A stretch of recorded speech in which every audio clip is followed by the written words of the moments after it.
Vivait-on mieux dans les années 50? C'est en tout cas ce que pense Patrick Buisson.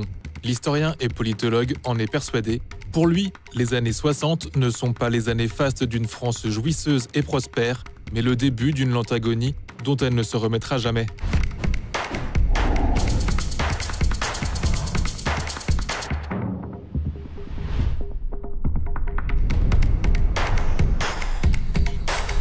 Bonjour Patrick Buisson. Bonjour. Merci d'avoir accepté notre invitation. Alors vous êtes entre autres un passionné d'histoire. Comment est-ce que vous pensez que les historiens jugeront notre réaction collective face à l'épidémie de Covid dans 20 ou 30 ans? Bien, je crois qu'ils seront frappés par une chose qui est le sentiment de panique qui s'est emparé de la population. Il y a eu en 58 la grippe asiatique, en 69 la grippe de Hong Kong. Alors, le nombre de morts a été plus ramassé sur 2 mois, mais 30 000 dans le deuxième cas. Et on n'a pas assisté à de tels phénomènes de panique. La modernité s'est trouvée confrontée à un événement régressif, un épisode quasi moyenâgeux, auquel elle ne s'attendait pas. Tout le discours technoscientifique sur le progrès émancipateur a été pris de revers, finalement. La promesse fondatrice du progrès, c'est le bonheur est garanti, le bonheur est à venir. Et là, brusquement, on est face à un événement pour lequel il n'existe plus de pourvoyeur de sens. Dans les années 60, encore en France, les grandes machines qui fabriquaient du sens étaient encore en place, l'Église catholique, bien sûr, mais aussi le Parti communiste, appareil vertical extrêmement puissant à l'époque, et d'autres structures qui donnaient des clés de lecture à ce type d'événement. Là, nous sommes, j'allais dire, dans l'empire du vide. Bernard Charbonneau, qui est le penseur fondateur de l'écologie politique, a dit que les religions bornaient les individus, certes, peut-être, sans doute, mais elles leur dissimulaient l'abîme. Et là, on a découvert aujourd'hui qu'il n'y avait plus rien entre l'abîme et nous. C'est-à-dire que nous avons payé la facture de la sortie du religieux. Et quand je dis religieux, je parle de religion transcendante, comme le catholicisme, mais aussi les religions politiques, séculières, toutes celles qui fournissaient un sens à l'existence. Et justement, vous estimez donc que le siècle passé a marqué, comme vous venez de le dire, la fin des grands absolus, avec donc l'illusion du grand soir prolétarien, le catholicisme et le patriotisme. Et rien n'a remplacé ces messianismes selon vous. Mais qu'est-ce que vous faites, par exemple, de l'aplomb d'un islam conquérant d'un côté, ou alors de l'autre côté, d'une certaine société de consommation qui sanctifie le dieu argent? Est-ce que ce ne sont pas aussi deux messianismes qui... C'est un sacré, alors en ce qui concerne le consumérisme, dont l'appareil symbolique est extrêmement pauvre. Oui, il y a une religion des choses. Pérec l'a bien décrite dans son livre. L'Église a eu tort d'ailleurs d'abaisser son niveau de sacralité et d'exigence spirituelle parce qu'elle s'est banalisée et elle s'est mise en compétition avec ces religions séculières. Mais ce sont des religions extrêmement pauvres, si vous voulez, qui réduisent l'homme à ce qu'il possède, à ce qu'il consomme, à sa peau, en somme. Et elles ne fournissent en aucun cas ni un soutien psychologique, ni une explication métaphysique ou métapolitique d'événements du type de celui auquel nous avons été confrontés. Et quel a été le point de bascule, justement, entre l'ancien monde et le nouveau monde? Le point de bascule sur lequel les historiens sont à peu près d'accord, en tout cas celui que met en avant Pierre Chenu, et j'ai beaucoup d'admiration pour les travaux de Chenu, c'est l'année 1965. Pour 2 raisons. C'est la fin du concile, la dernière session, la 3e session du concile. Et c'est le moment, si vous voulez, où s'intensifie le reflux, ce qu'il appelle le collapsus de l'espérance chrétienne, le recul de la croyance dans un au-delà après la mort.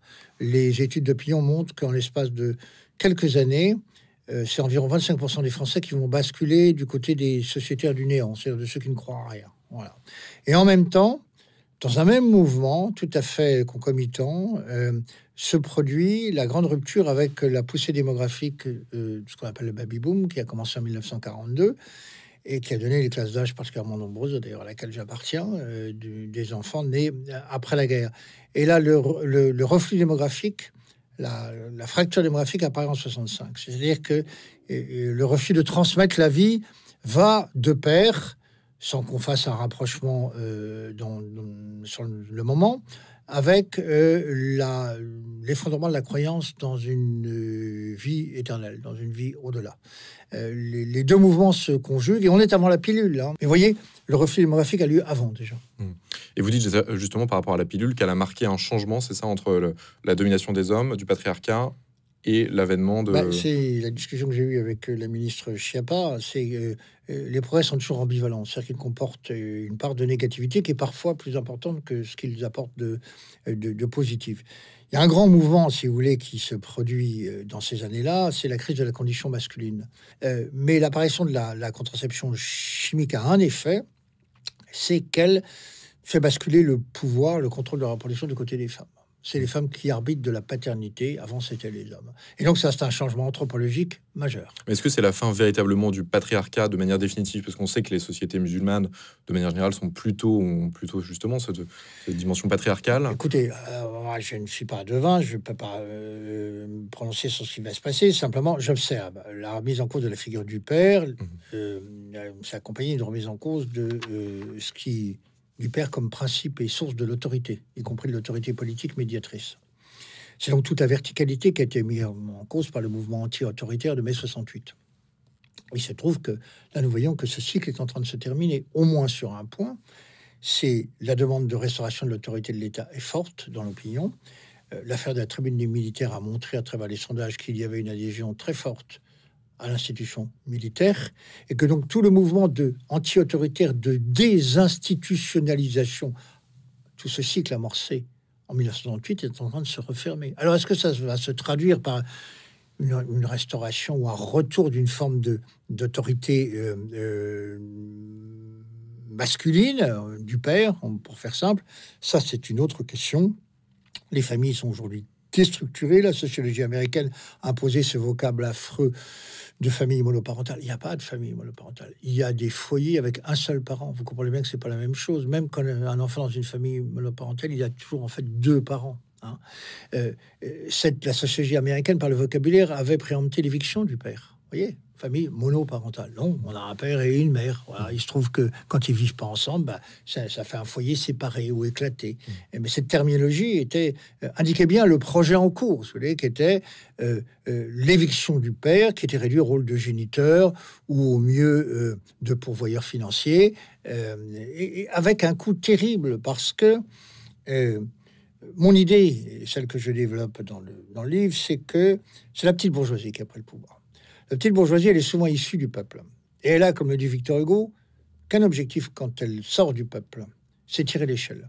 Et elle a le plus grand mépris pour ses origines. Elle cache ses parents, elle renie la culture dont elle est issue, et elle fabrique quelque chose de plus intellectualisé, qui correspond à son niveau de formation et à son standing, elle croit être son standing intellectuel. Cette petite bourgeoisie a pris le pouvoir partout. D'abord dans l'Église, avec un recrutement plus citadin que rural des prêtres, mais partout ailleurs, dans l'éducation nationale et aux commandes de l'État. Et donc, elle n'a de cesse de vouloir détruire cette culture populaire. Parraine de soi, finalement, et de ses origines. C'est une forme à la fois de reniement et en même temps de table rase qui montre bien la relation complexe qu'il nourrissait avec la lignée. 68, c'est la génération qui n'a pas de père. C'est l'illustration, la représentation situationniste de la pièce de Monterland, Fils de personne. Elle a pour principe l'auto-engendrement. Dans l'histoire, il y a toujours une rivalité mimétique entre le fils et les pères. Et le fils se battait avec le père pour prendre la place du père. Mais il ne remettait pas en cause ses valeurs. Là, mai 68 a prétendu éradiquer la fonction paternelle.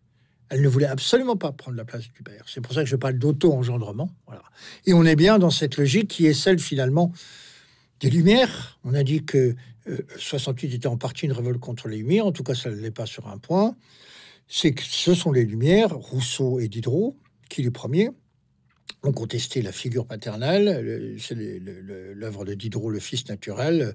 Des pères, il n'y en a point, il n'y a que des tyrans. Voilà.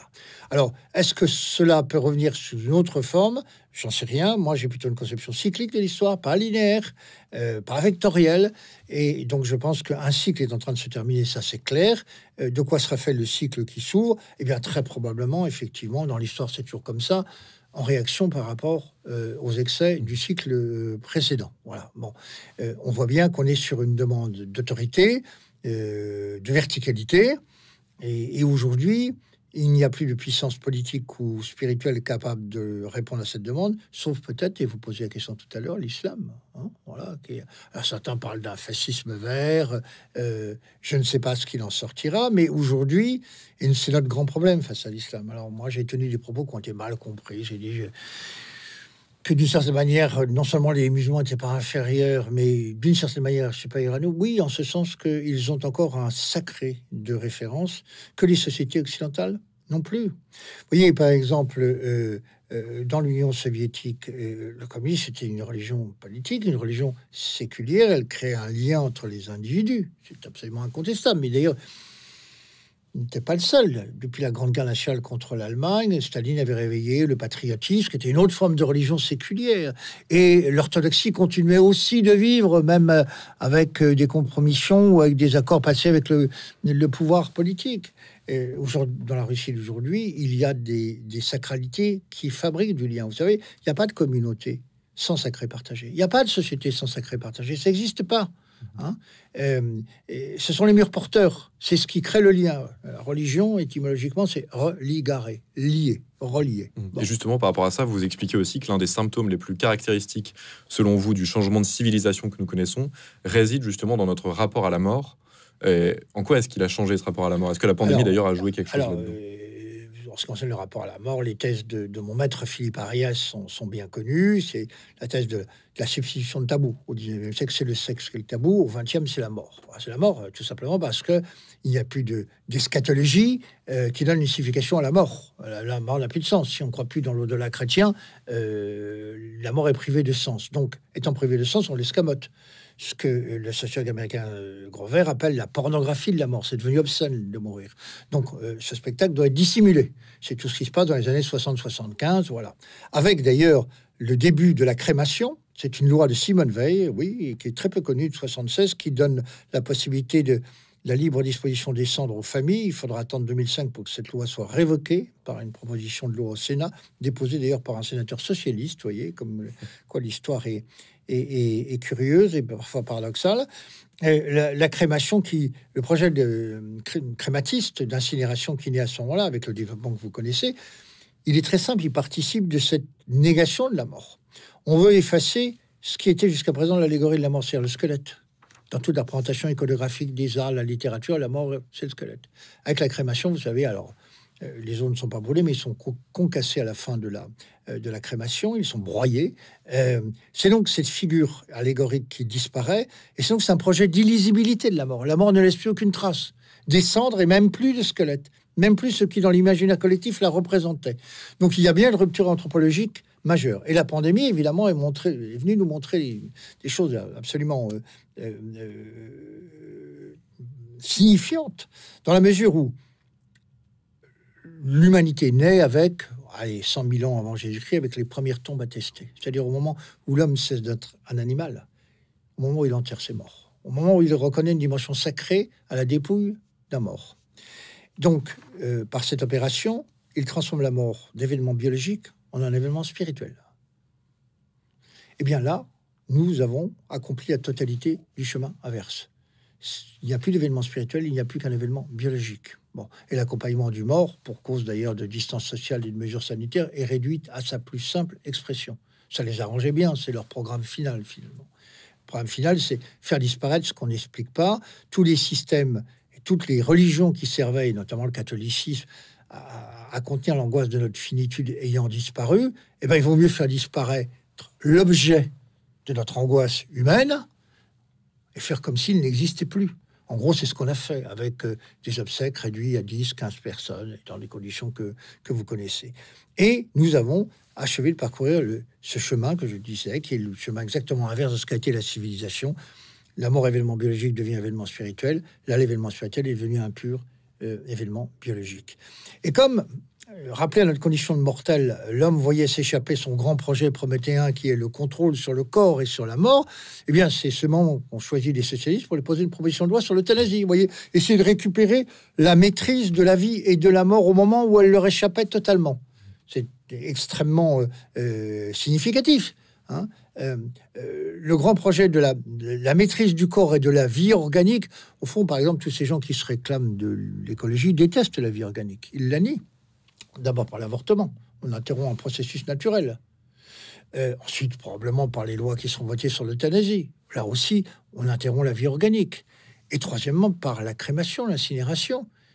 Parce qu'ils ne supportent pas l'idée de la décomposition du corps, qui est pourtant le prolongement organique de la vie humaine. Voilà, du fœtus à la décomposition du corps, la vie organique, c'est cela. Et à la modernité, ce processus est absolument insupportable. Voilà. Donc il faut l'escamoter ou les détruire par tous les moyens. C'est ce vieux rêve prométhéen de contrôler la mort. C'est le projet d'ammortalité exposé par Edgar Morin dans les années 50 et qui revient à intervalles réguliers, qui rejoint d'ailleurs le grand projet transhumaniste de l'homme augmenté jusqu'où? Jusqu'à ce qu'il devienne éternel. Mais on s'aperçoit d'ailleurs que le projet de l'homme augmenté s'accompagne bien souvent d'une humanité diminuée. Et c'est ça le fond de l'affaire, parce que ce qu'ont applaudi les Français à 20h chaque soir, en saluant ce que j'appelle les premiers de corvée, c'est-à-dire tous ceux qui avaient tenu la France à bout de bras. Ce sont les valeurs du monde ancien. L'entraide, la gratuité, la solidarité, le don, bref, tout ce qui ne se marchandise pas. Voilà. L'antithèse absolue des valeurs portées par les winners, par les gagneurs, chers à Emmanuel Macron, voyez-vous. Et donc, de ce point de vue-là, au moins la crise porte cette grande espérance d'un retour, effectivement, aux valeurs de la gratuité. C'est-à-dire ce qui ne peut pas être commercialisé. Hein, et qui était le fondement de ce monde ancien que je décris dans La fin d'un monde, qui n'avait pas toutes les vertus. Je ne suis pas en train de l'idéaliser. Les hommes de droite ou les réactionnaires projette l'âge d'or dans le passé. On sait très bien, comme le disait Jacques Bainville, l'historien monarchiste, que tout a toujours très mal marché. Chaque époque a toujours porté un regard critique sur celle qu'il vit et en admirant celle qui l'a précédée. Et les progressistes, eux, projettent cet âge d'or dans un avenir fantasmé. Alors, tout démenti à l'idée que la promesse fondatrice du progrès, c'est-à-dire le bonheur, puisse être démenti par les faits. Je comprends qu'un esprit progressiste était très mal équipé pour appréhender ce qui s'est passé durant cette pandémie. Mais comment est-ce que vous envisagez justement l'après-Covid, l'après-pandémie Mais écoutez, on va voir. Il y a le spectacle auquel on assiste depuis 24 heures avec les terrasses, comme si on fêtait la libération, cette espèce de délire des classes urbaines favorisées qui se précipitent sur le... Justement, j'en parlais avec Marlène Schiappa ce matin. Le bistrot n'est plus le bistrot. Le bistrot, dans la France ancienne, exerçait une protection collective à l'égard des plus pauvres, des plus démunis. C'était le foyer de ceux qui n'avaient pas de famille. Donc, il y avait une fonction sociale. Aujourd'hui, c'est un lieu de convivialité pour les classes dominantes, pour les classes favorisées dans les grandes villes. D'ailleurs, Paris n'est plus une ville interclassiste, compte tenu du prix du foncier. La loi de 48 a protégé longtemps une clientèle populaire. Il y a eu longtemps un certain nombre de députés communistes à Paris. Aujourd'hui, Paris vote à 90% pour Emmanuel Macron. Hein. Et le bistrot ne remplit plus cette fonction sociale qui était de protéger ceux qui étaient socialement les plus précaires ou les plus faibles. Alors, qu'est-ce qui va sortir de tout ça? Est-ce précisément un retour aux valeurs du monde ancien? Sur l'autorité, sur la verticalité, je le crois profondément.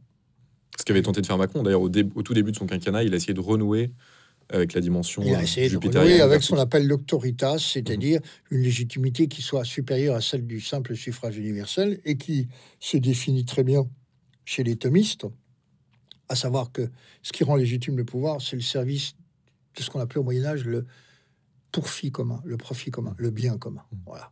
Vous êtes légitime à partir du moment où vous donnez le sentiment de servir le bien commun. Pas simplement parce que vous avez été élu par le suffrage universel. C'est toute l'essence de la monarchie française, c'est cela. Elle est là.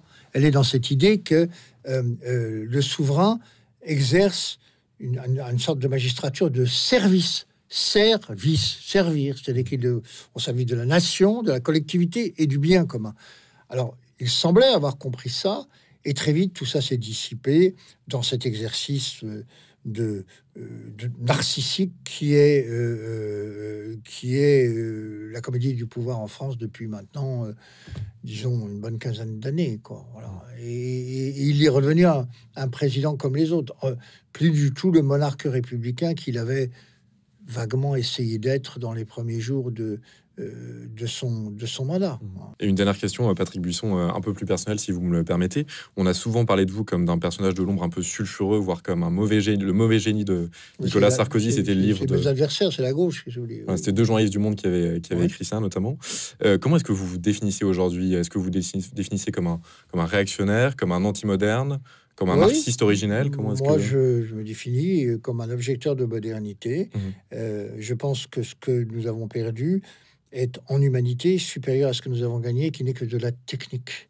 Alors on me dira, aujourd'hui, les femmes pour ouvrir un compte en banque, comme Madame Schiappa me l'a dit ce matin, sans l'autorisation du père, ce sont des progrès, je juge mineurs par rapport, effectivement, à la liquidation de toutes ces valeurs qui permettaient de faire société. On n'est même plus à l'idée de vouloir faire nation. On en est à la simple idée de faire société. Par quoi? Quel est le commun substantiel qu'on peut partager avec les musulmans, par exemple? Ils n'ont pas envie de partager ce que nous sommes. C'est une société apostate et décadente. C'est le regard qu'ils portent sur nous. Voilà. Dans les années 60, ils le faisaient. Il y avait encore un patriotisme, une identité française vigoureuse, attractive. Il y a eu quand même 100 000 Algériens qui se sont engagés dans les harkis. Et puis il y avait une proximité symbolique et spirituelle entre le christianisme, le catholicisme, qui était encore très puissant en France, et l'islam. Donc l'assimilation était possible. Elle ne l'est plus aujourd'hui. Personne ne veut.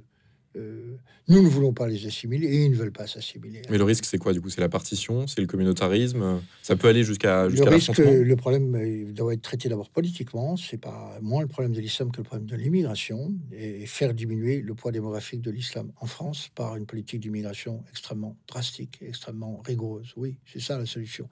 1 million de musulmans pouvaient être intégrés dans la France des années 60, 5, 6, 7 ou 8 millions ne peuvent pas l'être dans la France de 2020.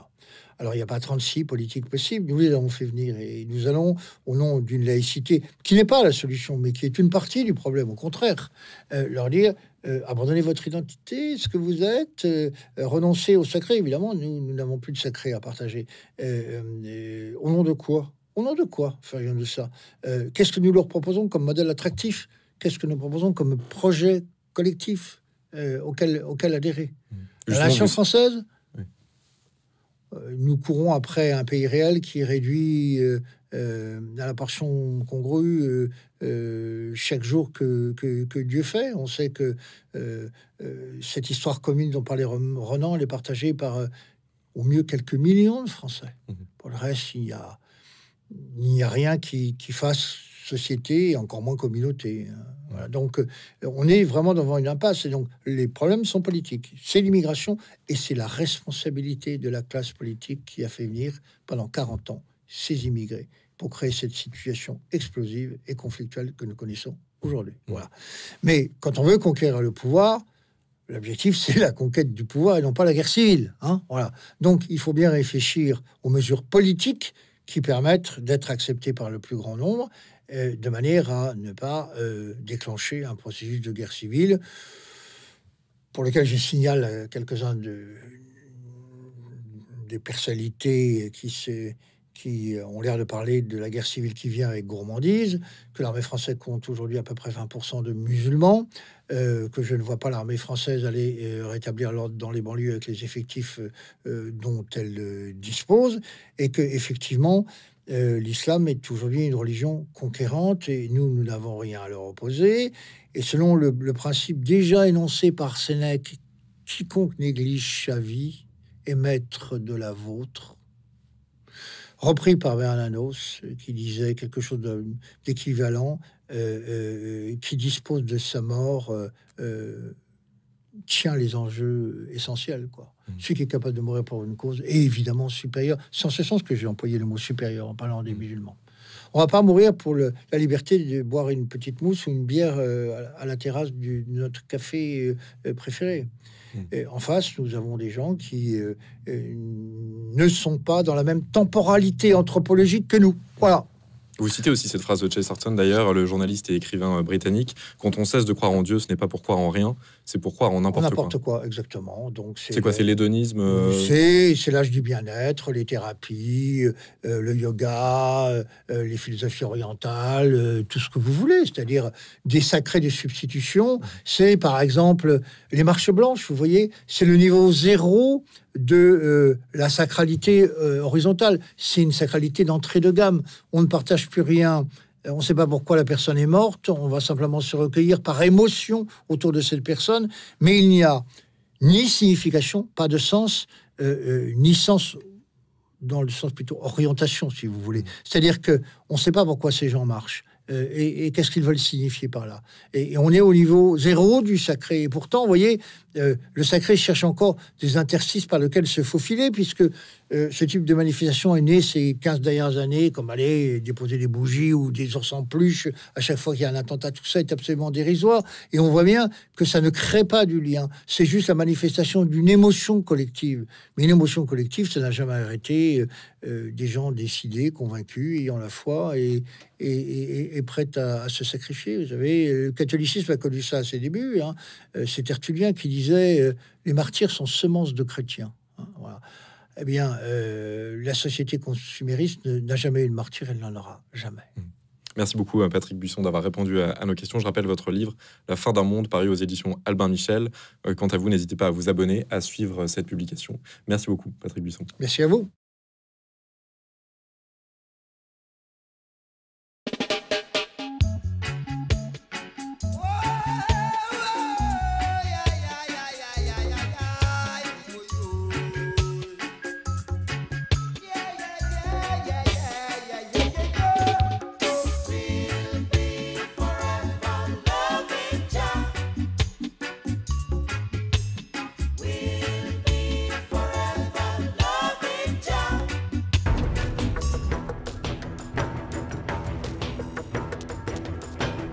En 2016, son essai « La cause des peuples » avait marqué les esprits. 5 ans après cet appel au retour au peuple, il revient avec le premier tome d'une œuvre magistrale, La fin d'un monde. Patrick Buisson, bonjour. Bonjour Martial. Merci d'être, Patrick, avec nous sur TV Liberté. Dans le Figaro, Alexandre Devecchio a parlé d'un livre événement, je cite, éblouissant. Alors, une chose est sûre, c'est un livre riche, dense, qui pourrait être évoqué pendant des heures. On commence. L'économiste Jean Fourastier est connu pour avoir été à l'origine de l'expression « les 30 glorieuses », qui allait de l'après-guerre 47 jusqu'au choc pétrolier 73. Vous affirmez, vous, qu'au sein de cette période, il a bien, non pas 30 glorieuses, mais 15 piteuses entre 1960 et 1975. Une période qui fabrique l'homme nouveau, l'homo economicus, l'homme réduit au simple rang de consommateur. Est-ce que j'ai tout compris ?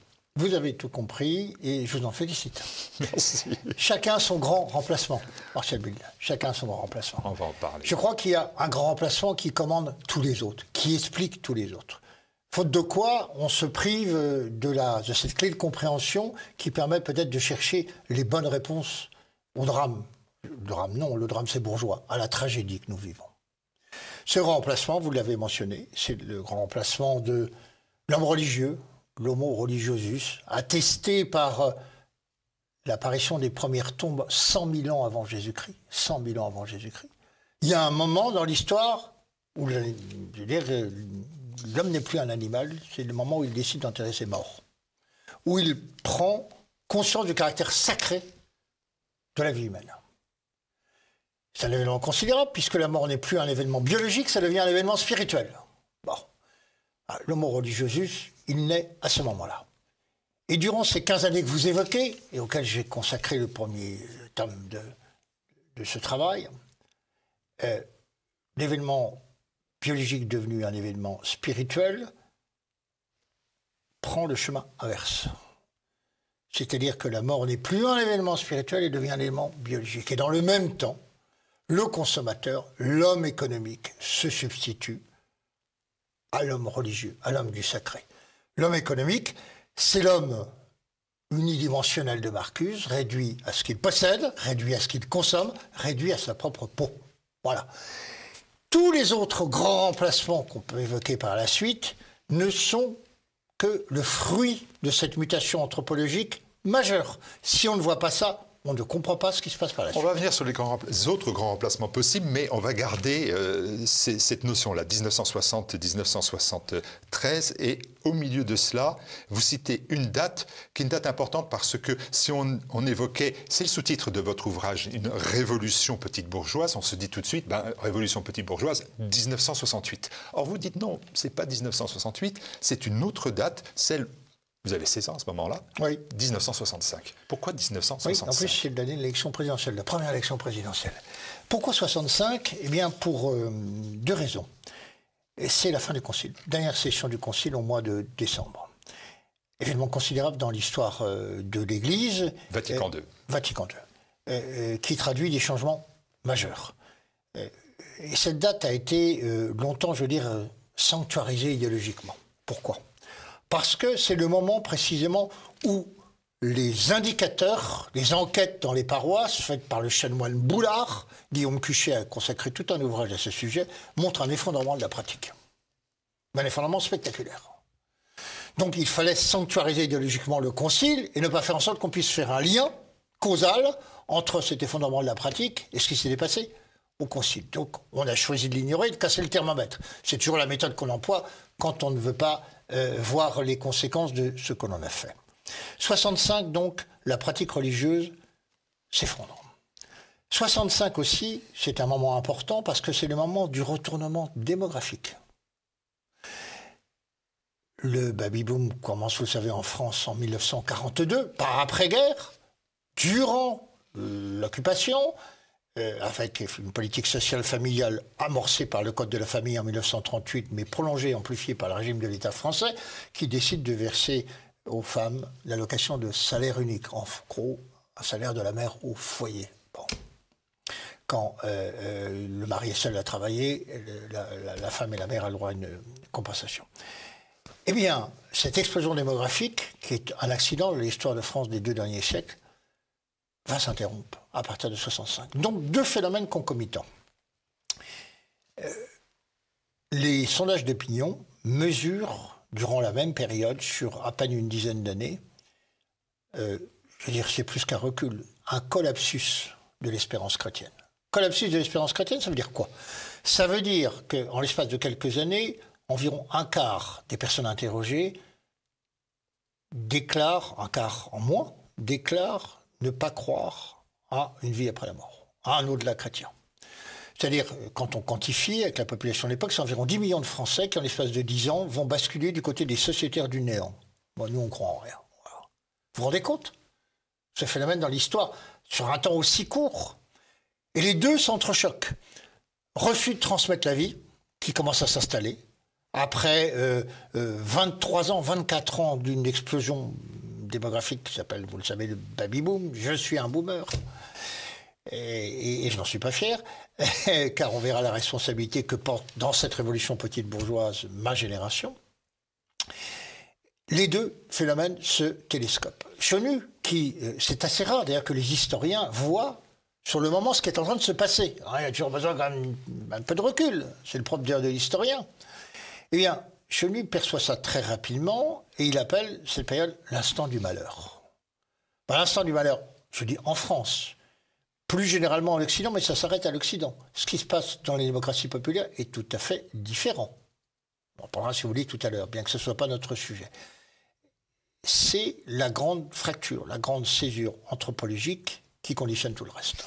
Mais vous partez quand même d'un postulat qui est de dire notre société, notre nation, elle est décadente. Et est-ce que vous ne cherchez pas à justifier ce postulat en trouvant une occasion? Parce que voilà, vous parlez de Vatican II comme étant le crack de la foi, la seconde mort de Dieu, la décivilisation. Enfin, je veux dire, personne n'a vu en 1965 à travers Vatican II tout ça, quoi. Non, le problème, c'est quand on a le nez sur l'événement, semble-t-il, on les voit moins bien. Encore que je vous parlais de Chenu, mais d'autres grands personnages qui vivent ces événements ont conscience de ce qui se passe dans l'instant. Deux exemples. Premier exemple rapporté par Maurice Clavel. Maurice Clavel dit « J'ai été frappé par l'observation de Michel Foucault, qui n'est pas chrétien du tout, lui, mais qui lit le journal devant lui, regarde un article faisant recension des travaux du Concile, et Foucault le plie le journal en disant « Tiens, un schisme. Tiens, un schisme. » Voilà. D'autres observations. Dans l'instant, après la mort de Jean XXIII, intervenu en 63, Alain Perfit, dans ses mémoires, c'était De Gaulle, rapporte que le général lui dit d'ailleurs devant des ministres, il ne faut jamais renier ce qu'on est. Quand on ne croit plus à la parole que l'on porte, qui peut vous croire? À propos du Concile et de la mort de Jean XXIII, nous sommes dans l'événement. Il y a donc des contemporains, d'autres contemporains font le même constat, Martial Bill, au même moment. Et c'est encore plus intéressant parce que certains ont été à l'initiative du Concile. Je pense à Jacques Maritain, grand ami de Paul VI, qui écrit, oui, nous sommes en 65, un livre qui s'appelle « Le paysan de la Garonne ». Voilà. Et là, lui qui avait porté le Concile auprès de son ami Paul VI, écrit un livre très troublant parce qu'il dit finalement, ben oui, il y a un antagonisme fondamental entre Dieu et le monde. Vouloir aller au monde comme l'a fait le Concile risque de s'avérer une erreur cruelle. Voilà. 1965, Vatican II, la fin d'un monde. On comprend bien que c'est la pierre angulaire de cet ouvrage, de ce premier tome. Mais même si le propos est très convaincant, vous dites par exemple, il n'y a pas eu déchristianisation, mais ex-christianisation des milieux populaires attachés aux fonctions rituelles. Et on va vous faire le reproche, on vous fait le reproche de dire, ben voilà, préférez l'apparat à l'évangile, voilà, beaucoup d'encens pour cacher le message évangélique qui est l'essentiel. La simplicité évangélique. C'est une critique, effectivement, de mon approche maurassienne du catholicisme, je l'ai entendu 10 fois. En l'occurrence, elle pourrait avoir de la pertinence. Elle n'en a pas. Elle n'en a pas pour une raison très simple, c'est que mon point de vue, c'est pas là, j'écris pas en tant que catholique ou en tant que chrétien. J'essaie de comprendre ce qui s'est passé. Si on pense que le catholicisme, effectivement, c'est la religion des purs, des perfectis, des néo-cathares, bon, on se trompe. Dans l'histoire de France, le catholicisme des paysans, du petit peuple, c'est pas ça du tout. C'est une sorte de syncrétisme avec le fond païen. Hein. Et d'ailleurs, le fond païen, le paganisme prépare, le paganisme comporte une dimension sacrée. Il a préparé le terrain au christianisme. Ce que Mircea Eliade appelle les hiérophanies, les manifestations du sacré, elles se font à travers la nature, les pierres, les arbres, les forêts, les sources, vous le savez, tout ça, Martial Bill. Donc, le génie du christianisme fut de baptiser et de christianiser tous ces lieux de culte païens en les récupérant au profit d'une religion qui est une religion, le catholicisme, incarné. Et qui, d'emblée, donne place à ce qui est l'essentiel, ce qui est le fond de la nature humaine. D'un point de vue anthropologique, c'est-à-dire le sens du sacré s'exprime par le rituel, par des rites, par des gestes. Les gestes avant la parole. Les gestes pour manifester le sacré sont plus importants que la parole. Dans toute l'histoire des religions, c'est quelque chose que l'on sait. Religion, milieu populaire. Moi, j'entends bien tout cela. Votre propos, il est convaincant. Mais ce processus de déchristianisation, ça ne s'est pas fait en 1965. Vous êtes plongé dans des milliers d'heures d'archives audiovisuelles sur les chansons de l'époque, que vous citez beaucoup. Moi, je vous en cite une. On est en 39. Les milieux populaires et la religion. Maurice Chevalier chante « Le capitaine était pour le diocèse ». Le capitaine et le lieutenant boulottaient du curé. Et le deuxième classe, eh bien, il était au PMU. Oui. Voilà. On est en 39. Oui, on est en 39. Mais cette division de la France correspond à la France de la Troisième République. Il y a un courant anticlérical, laïque extrêmement fort. C'est pas... Mais les milieux populaires, ils vont au PMU déjà, ils vont plus à l'église. On est en Non, 39. ils vont toujours à l'église. Ils vont toujours à l'église. Et je veux revenir sur ce que vous avez dit à propos de l'ex-christianisation, parce que ce concept n'est pas de moi. Il est d'un sociologue, François-André Isambert, et il est essentiel pour comprendre ce qui s'est passé. Ceux qui ont voulu et qui continuent de vouloir exonérer le Concile de toute responsabilité disent, mais de toute façon, cette déchristianisation est le produit des changements économiques, de l'évolution des mœurs, de l'exode rural, bref, toutes les conditions externes ou extérieures, exogènes, on va dire, à l'Église, expliquent la désaffection des masses à l'égard de la foi. Eh bien, les travaux d'Isambert et de quelques autres, que je pense à un sociologue formidable comme le dominicain Serge Bonnet, montrent au contraire que ce n'est pas le processus qui s'est déroulé. Le processus était un processus d'ex-christianisation, comme on dit excommunié. C'est-à-dire que le nouveau clergé, adepte d'une foi vous connaissez la position protestante entre foi et religion. Hein. Bon, donc, les protestants font de la foi quelque chose de plus personnel. Le catholicisme français mettait plutôt l'accent sur l'appartenance communautaire. C'est un signe d'intégration à la communauté. Et la foi se vivait collectivement, à travers les grandes processions, les pèlerinages, les pardons, etc. Tout ce qu'on appelait la souveraineté ecclésiaire, c'est l'emprise de l'Église sur l'espace public. Eh bien, ce nouveau clergé prétend imposer une foi intellectualisée, car c'est le grand projet du Concile. Comment rendre la religion accessible à la raison raisonnante? Comment la rendre intelligible? C'était déjà le débat du temps d'Arius. Vous savez, ce dogme trinitaire, c'est compliqué. Personne. Donc on va dire que Jésus n'a qu'une nature humaine et pas divine. Ça va simplifier les choses. L'Église aurait pu dire oui. Toute l'Église, d'ailleurs, a failli basculer dans le camp arien. Tous les intellectuels, toute la bourgeoisie de l'époque était arienne. Mais toute l'Église n'a pas basculé dans Vatican II. Non. Mais je termine ma démonstration sur l'exchristianisation. Donc, ce nouveau clergé veut imposer sa foi de petit bourgeois, une foi intellectualisée, une foi très protestantisée. Et ils vont donc pousser en dehors de l'Église toute cette population de catholiques qu'on peut appeler catholiques sociologiques, catholiques par tradition, par habitude familiale, dont effectivement les compétences en matière de dogme ou de théologie étaient probablement nulles, mais qui était la religion catholique incarnée, religion du touchant, religion des rites, si vous voulez, et qui ne s'est pas retrouvée effectivement dans la réforme liturgique, dans ce que leur proposait ce néocléricalisme extrêmement, il faut bien le dire, extrêmement directif, hein. Ils se plaignaient du monde ancien, sa verticalité et son autorité. Ils ont procédé avec une brutalité extrême. Et il y a eu, dans la plupart des provinces françaises, une espèce de chouannerie de l'esprit. Voilà. Les gens ont dit, bon, si c'est ça l'Église, c'est plus la nôtre. On nous a changé de religion. Toute la culture populaire qui était le soubassement de cette religion du peuple, de la paysannerie, mais aussi d'autres milieux populaires, s'est trouvée heurtée de front par la nouvelle culture qu'on prétendait leur imposer et qui mettait l'accent effectivement sur la parole plutôt que sur le rituel, qui prétendait construire une religion désacralisée, désacramentalisée, qui mettait l'accent sur l'adhésion individuelle plutôt que l'appartenance communautaire. Eh bien, ils ont fait comme font tous les peuples déroutés, ils votent avec leurs pieds. Ils sont sortis de l'Église et les facteurs donc internes propres à la crise de l'Église ont joué un rôle majeur dans ce qu'on a convenu d'appeler, par erreur, une déchristianisation qui fut en fait une ex-christianisation. D'accord. La fin d'un monde, mais pas totalement, parce que très rapidement, l'Église apprécie et voit les dérives de Vatican II.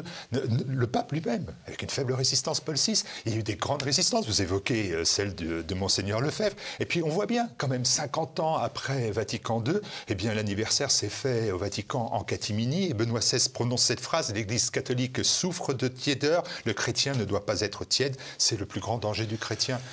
Il répond à votre... Bah oui, mais Benoît XVI est l'exemple vivant de cette contradiction. Il est un des experts du cardinal Frix de Cologne. Il est d'ailleurs, quand on lit le journal du concile de Yves Congar, le dominicain français, celui qui avait pissé contre le mur du Saint-Office parce qu'il avait été mis à l'index à 3 reprises dans les années 50, eh bien, on voit qu'elle a pu être le rôle de Ratzinger, qui est un ardent réformateur et qui, après, essaye de retrouver une cohérence. Il va dire, mais non, il faut mettre l'accent sur l'herméneutique, sur l'interprétation de la continuité, non pas l'herméneutique de la rupture. Bon, et après, effectivement, il va, pour prendre un langage moderne, déconstruire, en fait, par la parole, tout ce qu'avaient été les axes du concile auquel il avait participé. Et il est, finalement, le témoin vivant des contradictions que l'Église s'est efforcée par la suite de résoudre, sans abjurer, parce que c'est ça le problème, c'est qu'on ne pouvait pas évidemment dire que l'Église avait erré pendant 3 sessions du Concile. Mais alors il faut croire, si c'est l'Église de Dieu, que l'Esprit Saint est à l'œuvre, sûrement, Marcel Bild, il faut l'espérer. Hein. Mais ces choix ont été faits à ce moment-là et ils sont lourds de conséquences. Parce que l'Église a choisi, vous connaissez le mot Chesterton, l'Église n'a été forte que de son intransigeance à travers l'histoire. Elle aurait pu passer un compromis avec Arius, elle ne l'a pas fait. Le petit groupe d'évêques à Nicée qui dit, ben non, nous croyons au dogme trinitaire, résiste sur cette... Chaque concile est suivi d'une hérésie, hein, dans l'histoire, c'est assez classique. Eh bien, le choix de l'aggiornamento, ça a consisté à banaliser l'Église. On abaisse le niveau de sacralité. On réduit les exigences par rapport au temps présent. Au contraire, on se met en dialogue, on entre en dialogue avec le temps présent. Moyennant quoi? On fait que le catholicisme devient une offre de biens symboliques sur le marché religieux, parce que le sacré n'est pas le monopole du catholicisme. Il y a des religions séculières, il y a des religions civiles. Il entre en concurrence au moment où la révolution consumériste propose le paradis sur terre, l'abondance des biens, les 30 glorieuses de Fourassier que vous suggériez. Donc, le déplafonnement des possibilités de bonheur terrestre entre en concurrence avec la promesse d'un paradis céleste. Et l'Église, au lieu de continuer à dire le salut est là-haut, dit on ne veut plus être l'opium du peuple. Hein, on a compris, les marxistes nous ont fait la leçon. Le paradis, c'est ici et maintenant. L'Église, c'est la figure du Père. Et vous intervenez sur cette notion de figure du Père en disant qu'il y a aussi, dans cette période-là, la déchéance du pater familias. Même au-delà de la figure du Père, c'est le principe même de la paternité qui est rejeté. Vous dites on assiste au meurtre du Père. Oui. C'est l'autre événement majeur, et effectivement, dans les religions monothéistes, la figure de Dieu, c'est celle du Père, qui est le Père de tous les pères, en quelque sorte. Et la remise en cause profonde de la période, c'est celle-là, le Père, comme principe et source d'autorité. Voilà. Ce qu'on appelle le grand signifiant despotique. Bon. Le mouvement est amorcé depuis les Lumières. On a lu Rousseau, on a lu Diderot, on a lu le fils naturel de Diderot. Des pères, il n'y en a point, il n'y a que des tyrans. Donc, la mise en cause du père comme principe d'autorité, ce sont les Lumières. Première concrétisation politique, le 21 janvier 1793, on coupe la tête du roi, et comme dit Balzac, on a coupé la tête de tous les pères de famille en coupant la tête du roi. Par quoi veut-on le remplacer? Eh bien, on veut remplacer la société des pères, P-E-R-S, par la société des pères, P-A-I-R-S. Fraternité. Nous sommes tous frères. Problème, c'est une fraternité acéphale. Pour qu'il y ait des frères, il faut qu'il y ait un père. C'est une fraternité sans référent. Donc voyez-vous comment construire une société ou une communauté sur un principe aussi vicié que celui-là. C'est pourtant celui-là qui est choisi et qui va se développer sur 2 siècles. Vous savez, les révolutions, elles ne se font pas en 10 jours. Pour que soit votée la loi de 1970 qui supprime la notion de chef de famille, c'est-à-dire le pater familias, l'autorité de l'homme et du père, 1793-1970, il a fallu presque 2 siècles. C'est l'aboutissement, si vous voulez, l'Église, la famille se démocratise et la figure du père n'est plus la figure de l'autorité parentale conjointe est installée par des gouvernements de droite. C'est pas la gauche qui a fait ça, ce sont des gouvernements conservateurs. Ce sont tous les dépositaires de l'ordre ancien qui en ont été les liquidateurs. Sous pression. Les pères conciliaires, absolument pas. Je vais vous expliquer pourquoi, cher Martial Bill. Les pères conciliaires, d'une part, pour l'Église, général de Gaulle, qui représentait l'archétype du monde ancien, avec ses racines rurales, les militaires, l'ordre sacrificiel, c'était avec les curés, l'armée, c'était ça. C'est des gens qui étaient prêts à donner leur vie pour quelque chose qui était au-dessus et qui les dépassait. Non, aucune pression. Aucune pression. Regardez, par exemple, en 1965, je ne dis pas que ces lois n'étaient pas nécessaires, mais il faut simplement savoir dans quel contexte elles ont été votées. Voter la loi qui permet aux femmes d'ouvrir un compte bancaire sans l'autorisation du mari et de travailler sans l'accord du mari. Alors ce sont des réformes qui peuvent se justifier, mais dire qu'il y a une pression de la société des mères, c'est faux. Nous sommes en 65 au point le plus bas du travail féminin. Il y avait 8 millions de femmes actives avant-guerre, il n'y en a plus que 6,4 millions en 65. C'est donc pas le marché qui dit donner la liberté aux femmes pour qu'elles puissent travailler. C'est pas vrai. Il n'y a pas. La thèse selon laquelle la loi se serait alignée sur les mœurs est une thèse fausse, construite a posteriori. C'est la volonté politique, c'est-à-dire une volonté d'ingénierie sociale. C'est le doyen Carbonnier qui est le maître-œuvre de toutes ces réformes, qui préside à leur mise en place. Ce n'est pas la société qui dit « changez cela parce que nous vivons autrement ». C'est le politique qui dit « il faut changer cela pour les raisons qui lui sont propres » et sur lesquelles on pourra jeter effectivement quelques lumières dans la suite de notre propos. Si, tout de suite, un exemple, la contraception. On fait comme si la contraception avait été inventée par la pilule. La contraception, elle existait avec d'autres méthodes. Le coït interrompu, le condom. La France est un pays malthusien. Au XIXe siècle, la France, les familles étaient des familles à enfants uniques. Vous savez, la bourgeoisie, elle ne voulait pas partager ses biens, donc elle faisait un enfant. Donc la contraception préexistait à la pilule. Hein. C'est pas croire que la contraception est née avec la pilule. Mais moi, j'ai toujours été frappé du fait que cette loi a été votée par une assemblée exclusivement d'hommes. Il y avait, je crois, 2 femmes. 98% d'hommes, oui, voilà. c'est ça. Et je me suis dit, mais pourquoi ils font ça Eh bien, jusqu'à temps que je tombe, mais je le savais déjà, mais exposé de manière aussi claire et aussi percutante, je ne l'avais pas rencontré, sur les écrits du philosophe et sociologue marxiste Michel Kouskar. Michel Kouskar dit, c'est très simple, le libéralisme, qui est en train, sur le plan sociétal, de s'imposer. Il était cantonné au domaine politique, mais comme c'est un tout insécable, ainsi que l'explique très bien Michéa, il envahit la sphère privée et les lois sociétales. Le libéralisme va réaliser le vieux programme de la phallocratie. L'union libre, l'accès sans risque au corps féminin, l'avortement. C'est-à-dire, pour les hommes, le confort absolu, la possibilité russe suprême de la masculinité de se libérer de toutes les obligations à l'égard des femmes. Une partie des féministes comprennent ça. Et toutes ne sont pas des inconditionnelles de la contraception, notamment les américaines. Et ça vient aussi en France, quand on voit la presse féminine de l'époque, que j'ai lu, le Torchon Brûle, etc. Je dis, mais attention, cela dévalorise le corps féminin sur le marché sexuel. Et ça va aboutir à l'objectisation, à la marchandisation du corps féminin. C'est pas un hasard si toute la vague pornographique a lieu, intervient juste après, parce que la loi de vérité votée en 67, mais les décrets d'application tardent à venir, elle n'entre vraiment en vigueur qu'en 72-73, avec une grande résistance des Françaises, hein, ça s'est pas fait comme ça. Hein. Il y a moins de 10% des femmes qui prennent de la contraception chimique dans les années 72-73. C'est monté à 70% dans les années 90-2000, et aujourd'hui c'est retombé à 36%. D'ailleurs, vous avez eu, il a fallu la Covid pour qu'on apprenne. C'est toujours intéressant d'entendre ce qui vient dans la bouche des commentateurs à ce moment-là, en période de crise. La vaccination à l'AstraZeneca, Pfizer, il y a très peu de risques, un petit plus de risque de thrombose, mais infiniment inférieur au risque qu'on porte la pilule. On a découvert ça en 2021, vous vous rendez compte? Et ce qui explique peut-être que les femmes, d'ailleurs, vont abandonner cette contraception chimique. Donc voilà, c'est une loi qu'ont votée les hommes.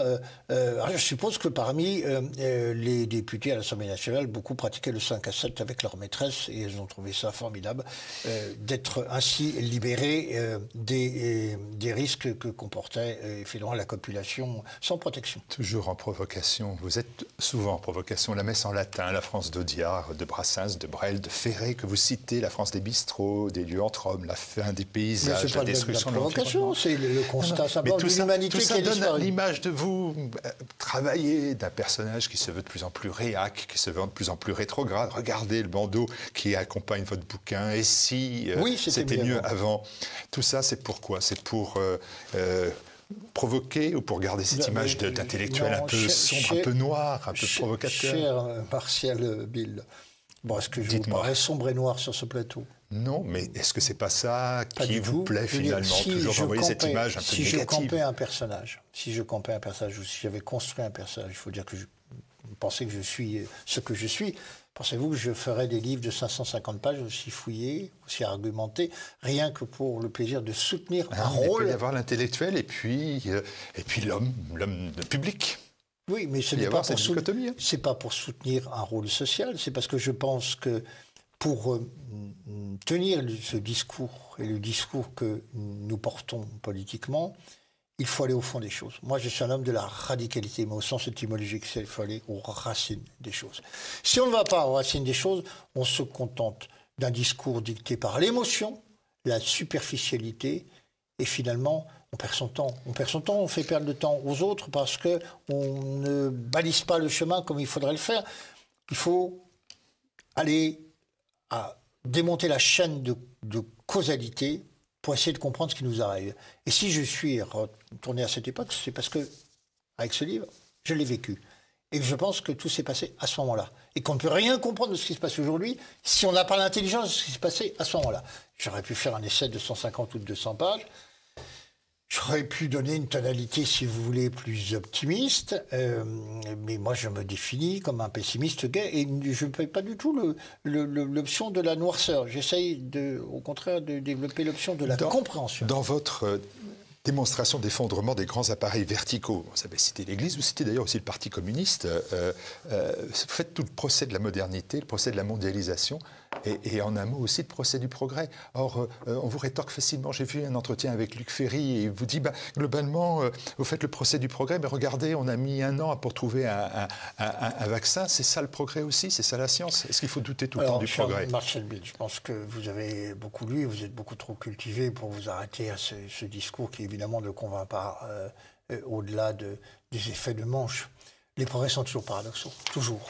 Ils ont des aspects positifs et ils comportent des effets négatifs qui les annulent. Je pourrais vous en citer 150, vous en voulez 2? Allez, 1, 2, allez-y. La révolution agricole, 4 millions d'emplois détruits, la destruction de la paysannerie, de nos paysages par le remembrement, la ruine de la biodiversité, pour découvrir 40 ans après, effectivement, ou pour revenir 40 ans après à la permaculture, c'est-à-dire aux techniques de culture qui prévalaient avant la révolution agricole. Au prix de la disparition de ce qu'était le substrat culturel de la France et au prix de la destruction de nos paysages. Je ne suis pas écolo, je constate simplement. Vous en voulez un autre? Oh, très simple. Le roi Ladurie, qui a beaucoup travaillé sur ces archives-là, faisait remarquer que la mortalité infantile à la fin du XVIIe siècle était de 25%. Un enfant sur 4 ne passait pas l'heure ou la journée. 1 sur 4, d'accord?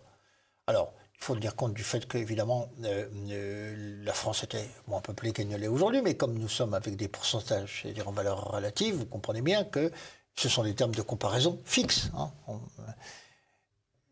Aujourd'hui, plus de 2 siècles après, progrès de la médecine colossaux, progrès scientifique colossaux, certes, mortalité infantile, elle est pratiquement nulle aujourd'hui. Ce qui a d'ailleurs, dans un premier temps, permis les gains, quand on regarde la moyenne d'âge, l'espérance de vie des individus.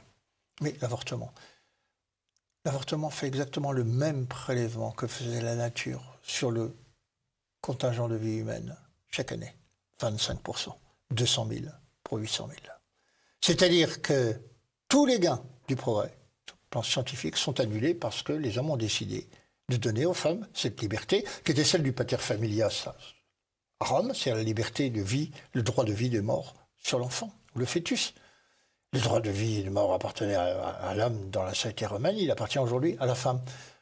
Les progrès techniques sont là, les gains sociaux, quand on regarde les chiffres, sont nuls. Et je pourrais multiplier les exemples. Et je ne suis pas en train de dire le progrès technique c'est mal, c'est pas un jugement moral. Je dis simplement que c'est l'usage qui en est fait, qui importe.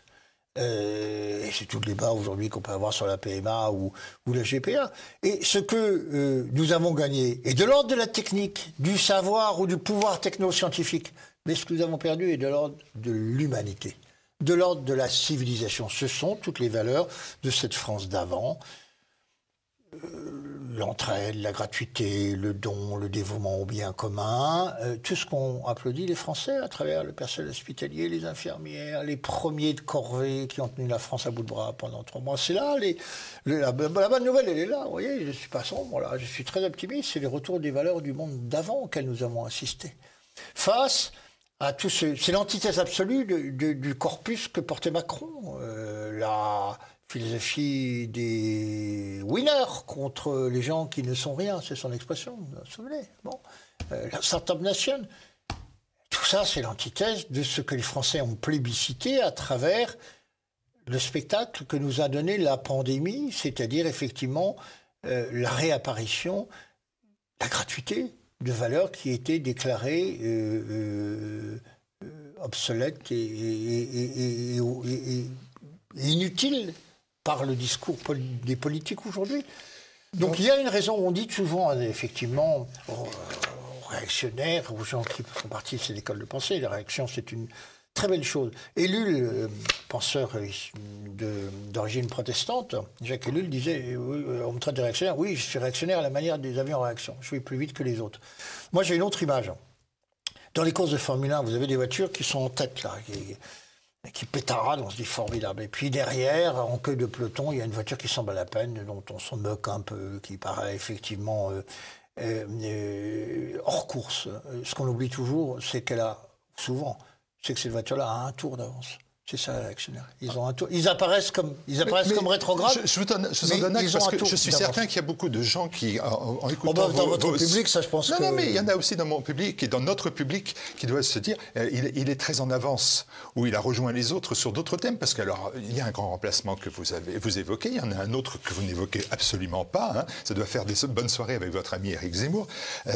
J'ai plus de respect pour un musulman qui fait sa prière 5 fois par jour que pour une bobo écolo à trottinette. Mais c'est pas une forme de soumission welbeckienne, ça. Hein comme s'il fallait. D'abord, je parle pas de l'islam dans mon livre.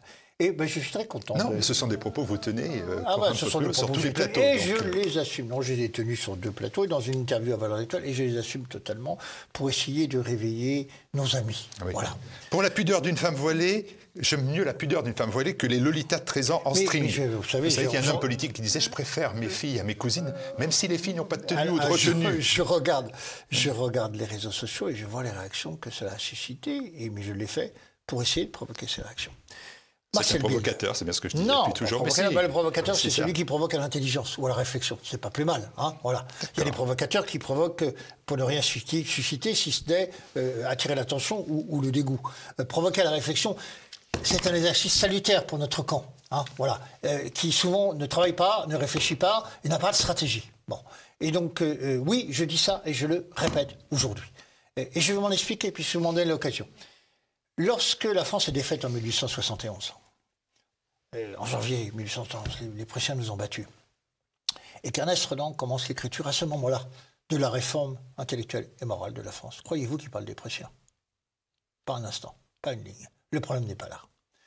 Nous avons, parce que c'est commode, parce que c'est un confort, parce que c'est une réalité, l'habitude de bouc émissariser la communauté musulmane. Bon.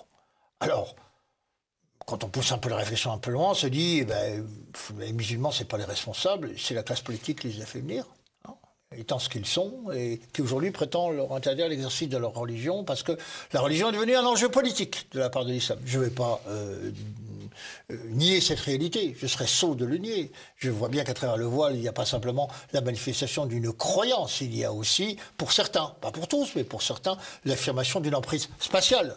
Spectaculaire, au regard politique, au regard de l'ensemble de la communauté nationale. Ce que j'ai voulu dire simplement, c'est qu'on ne peut pas dire tout est de leur faute. Il y a eux et il y a nous. Nous ne pouvons pas nous exonérer de nos responsabilités. Ce n'est pas la faute des musulmans si les églises en France sont vides. Le comprenez-vous ? C'est le fait d'un processus auquel nous avons adhéré, que nous avons accompagné, que nous faisons en sorte qu'aujourd'hui, nous n'avons plus aucune forme de sacré à opposer à l'esprit de conquête musulman. Plus aucune. Et quand je dis d'une certaine manière, ils sont supérieurs à nous, je fais ce constat, qui est le constat fait par Sénèque. Quiconque néglige sa vie est maître de la nôtre. Bernanos dit à peu près la même chose quelques siècles après. Il dit « Qui dispose de sa mort tient tous les enjeux. » Voilà. C'est la même chose, la même signification. Pourquoi sommes-nous capables ou disposés à mourir aujourd'hui? On a en face des gens qui sont animés par une foi et une forme de sacré que nous n'avons plus. Donc, moi j'interroge la société française. Il y a diverses formes de sacré. Je ne suis pas en train de vous dire la solution c'est de rechristianiser. Allons-y. Non. C'est quoi la solution? Encore que ça pourrait en être une. Mais je veux dire, le constat vaut pour la disparition de toutes les formes de sacré, pas simplement la religion transcendante qu'est le catholicisme. Il vaut pour les autres sacrés qui étaient les religions civiles, les religions politiques. Il y a différentes formes de sacrés. Le Parti communiste, le communisme en était un. C'était un appareil vertical et c'était une forme de messianisme. Le patriotisme était une religion civile. Il y a près de 2 millions de Français qui, depuis 1914, sont morts pour la patrie. C'est beaucoup. Ils ont accepté. Toutes ces formes de sacré ont disparu. Il n'y a pas de société, de communauté sans sacré partagé. Nous ne partageons plus aucune forme de sacré. Et nous leur disons, assimilez-vous. C'était possible il y a 50 ans, lorsqu'il y avait 1 million de musulmans dans une France encore chrétienne, pour 2 raisons d'ailleurs, pas seulement encore chrétienne, il y avait une religion civile qui était le patriotisme, encore attractif, une identité forte. Il y a des dizaines de milliers de harkis qui sont venus s'enrôler sous les couleurs de la France. Ça n'a pas posé de problème, l'assimilation. Le fait qu'ils étaient musulmans ne nous a interpellés à aucun moment. Mais à aucun moment, j'ai vécu cette période, vous la connaissez. Patrick Buisson, ce n'était pas les mêmes revendications, ce n'était pas les mêmes implications, ce n'était pas les mêmes morts au nom de cet islam. On parle d'assimilation. Le million de musulmans qui étaient en France ne posait pas de problème d'assimilation dans la France des années 60, où il y avait encore un patriotisme et une identité forte, et où il y avait une grande proximité morale et spirituelle, avec une France qui est encore une France chrétienne, sur la famille, sur le rôle du père, sur le respect de la vie. Ce monde-là est fini, vous l'avez décrit. Voilà, donc l'assimilation ne posait aucun problème. Que les musulmans ne veulent pas s'assimiler à nos valeurs républicaines, on peut les comprendre. Il y a une grande tradition de persécution religieuse dans l'histoire de la République. Je ne vais pas vous refaire l'histoire depuis la confiscation des biens du clergé, la constitution civile de 1792, la déportation des prêtres, l'expulsion des congrégations. Vous savez tout ça. Donc on leur demande de s'assimiler à quoi? L'islamisme s'assimile parfaitement au comité de salut public, à la Convention et au pays qui a inventé le terrorisme d'État. Oui, ça, Daesh, il n'y a pas de problème. Il y a une continuité entre la décollation, les adeptes du rasoir national, la terreur de 93 et la décapitation. C'est les mêmes méthodes. Et ça fut d'ailleurs 93 la matrice de tous les États totalitaires au XXe siècle. Mais nous ne pouvons pas proposer une assimilation alors que nous n'avons plus effectivement un commun substantiel à partager avec eux. La patrie en tant qu'entité sacrée n'existe plus. Le catholicisme est réduit à la portion congrue. Je comprends qu'il n'ait nulle envie de s'assimiler à une société qu'il juge décadente et apostate.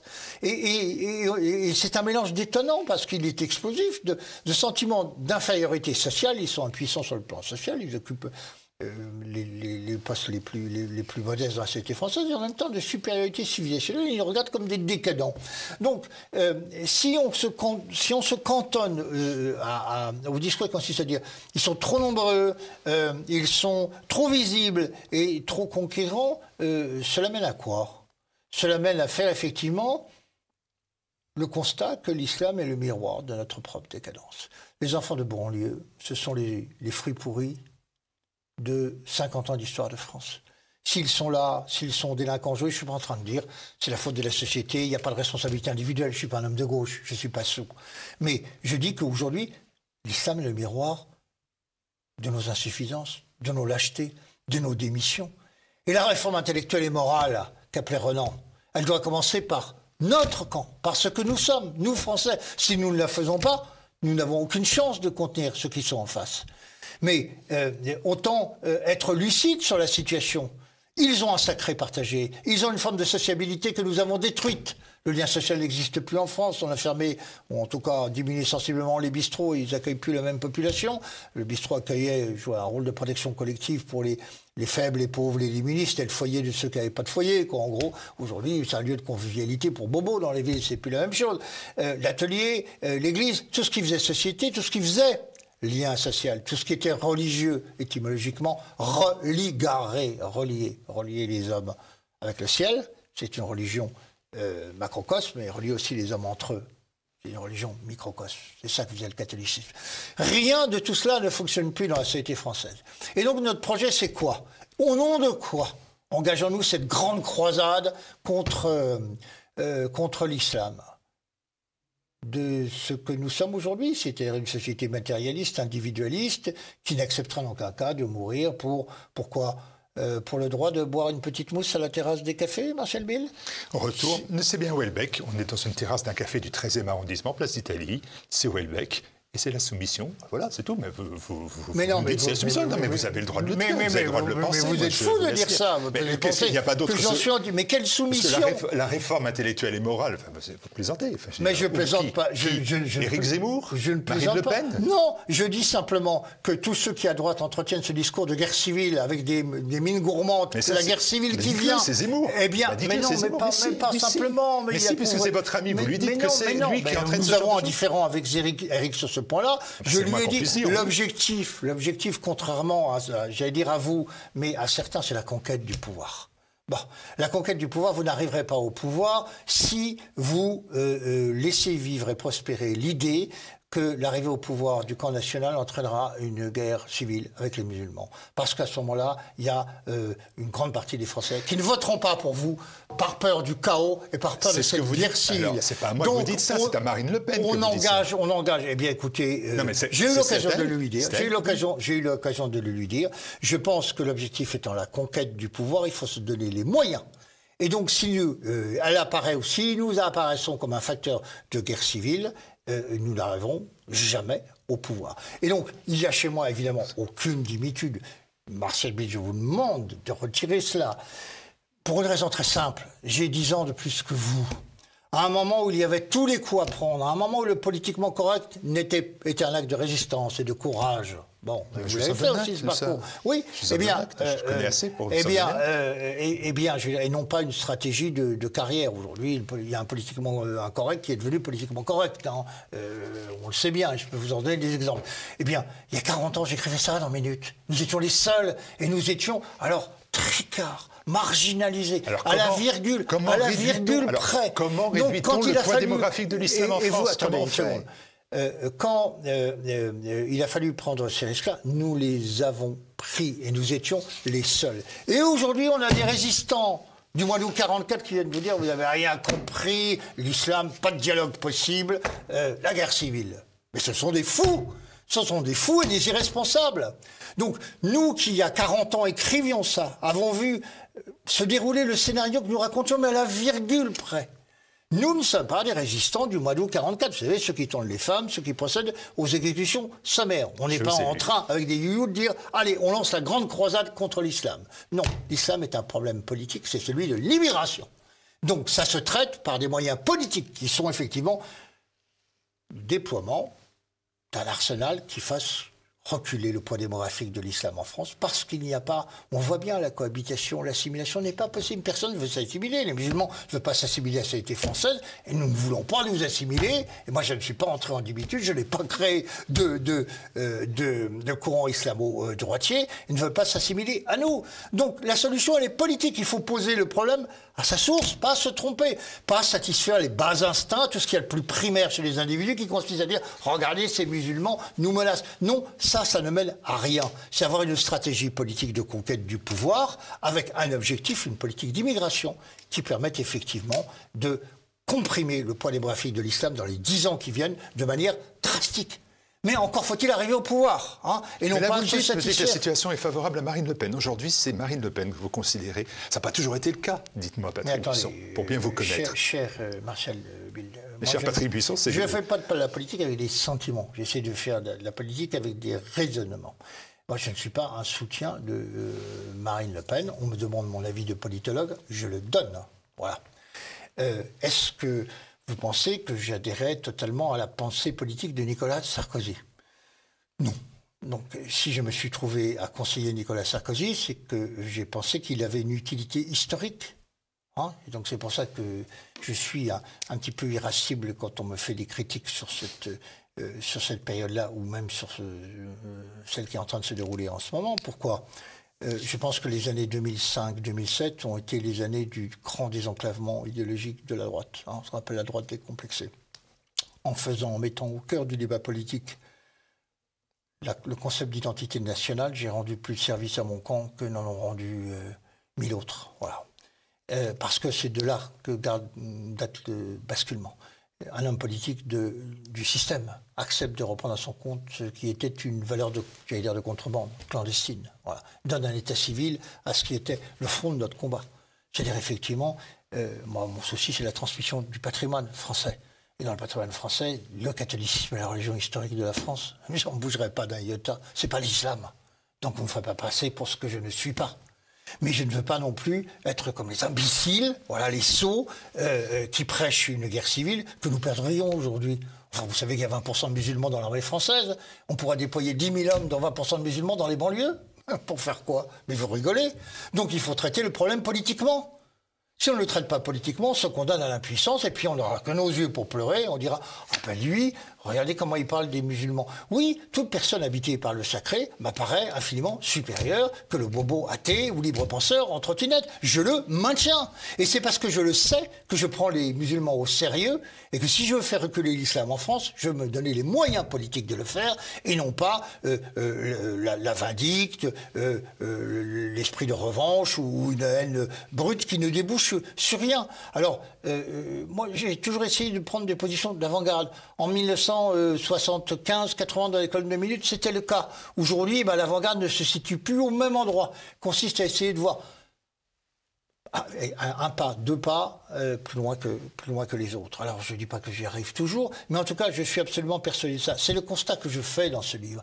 C'est la liquidation de toutes les formes de sacré, de tous les appareils verticaux, face à une religion qui, effectivement, mêle le temporel et le spirituel et qui arme le bras des terroristes. Et quand je disais tout à l'heure qu'il néglige sa vie, dispose de la vôtre, je ne faisais pas l'éloge du terrorisme et des types qui se mettent des ceintures d'explosifs pour aller faire sortir les autres. Croyez-le bien, c'est un constat historique, c'est comme ça. Celui qui est prêt à sacrifier sa vie a évidemment un avantage décisif sur celui qui est en face.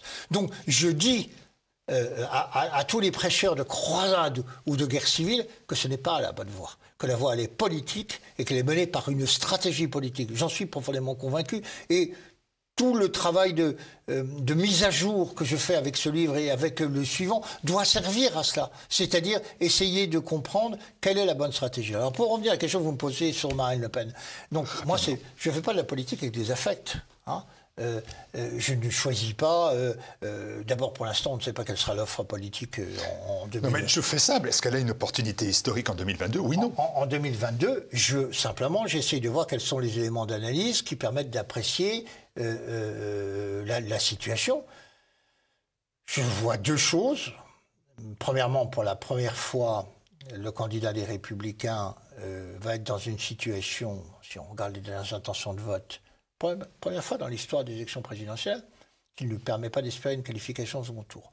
Même abîmé par le guet-apens judiciaire dont il a été victime, François Fillon, jusqu'au bout, a été dans les 4 qui pouvaient se qualifier, au coude à coude avec Macron, Le Pen et Mélenchon. Pourtant, il était sacrément amoché par la procédure express dont il a été la victime. Cette fois-ci, on voit bien que le candidat des Républicains ou à côté des Républicains ne dépasse pas 14%. Et vous savez quelle est la logique d'une élection présidentielle? On l'a vu avec quantité de candidats. Chevènement en 2002, qui commence sa campagne à 15 et qui termine à 5. C'est le réflexe de vote utile. C'est aussi simple que ça. Pour la première fois, le réflexe de vote utile va jouer contre le candidat des Républicains. Pour la première fois. Il n'y a pas d'exemple. Donc Bertrand, qui aujourd'hui a 14, ou le candidat qui lui succédera, va finir en dessous de 10. C'est la logique d'une dynamique de premier tour. C'est comme ça que ça se passe. Celui qui n'a pas de chance d'être au second tour subit le contre-coup de cette situation. Donc ça, c'est un facteur qui joue en faveur de Marine Le Pen et sa capacité à récupérer une partie des voix. C'est le cas d'ailleurs dans les sondages. On voit qu'elle avait 20% des voix de Fillon au deuxième tour en 2017. Aujourd'hui, elle dispose de 29% d'électeurs des Républicains d'emblée, dès le premier tour. Donc elle a une capacité à récupérer cet électorat-là. Deuxièmement, je constate comme vous que le Front républicain s'est fissuré. Qu'aujourd'hui, le dernier sondage paru d'Harris Interactive donne 53-47. 53-47, c'est 6 points d'écart. En fait, donc ça veut dire quoi? Il faut faire déplacer 3 points. Savez-vous ce que représente 1 point dans l'élection présidentielle? 400 000 voix. Donc le sort de l'élection présidentielle aujourd'hui se joue à 1 200 000 voix.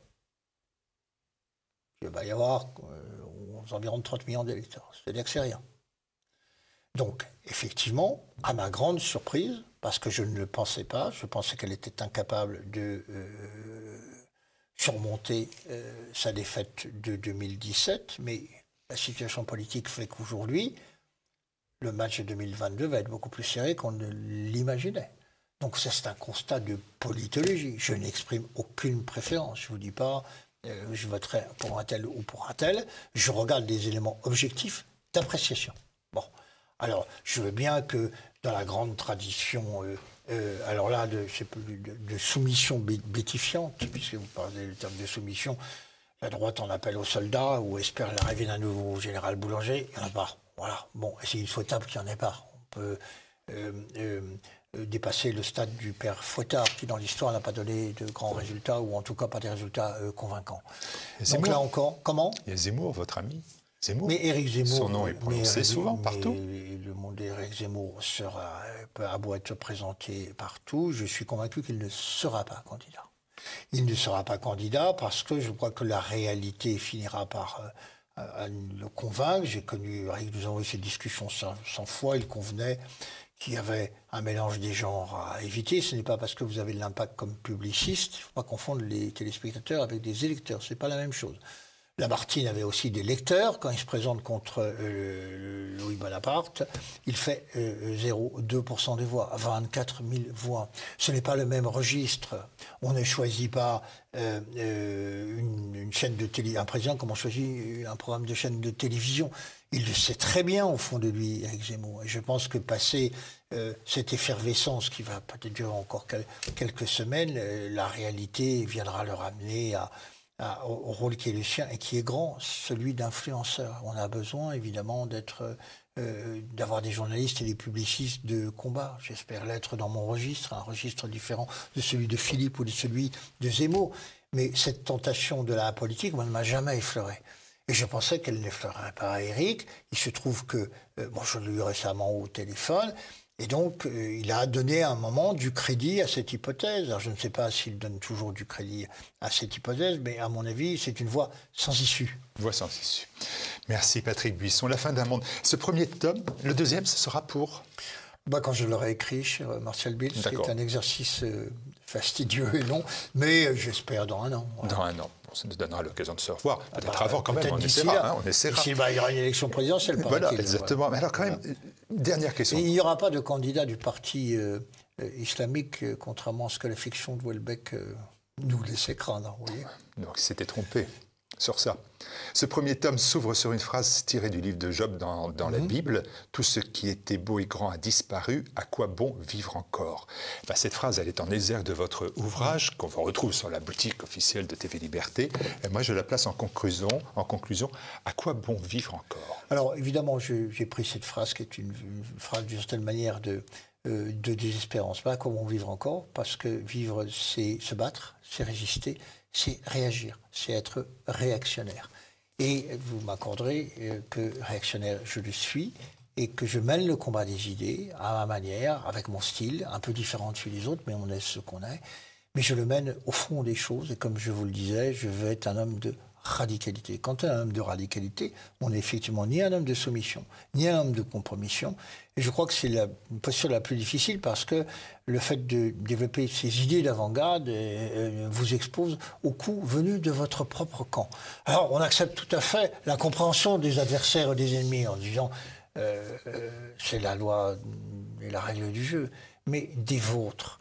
Et quand vous essayez de les convertir, de les amener à un raisonnement qui va au-delà de ce qui est purement émotionnel, eh bien, on remplit la fonction qui est la sienne, c'est-à-dire celle de publiciste, c'est-à-dire celui qui...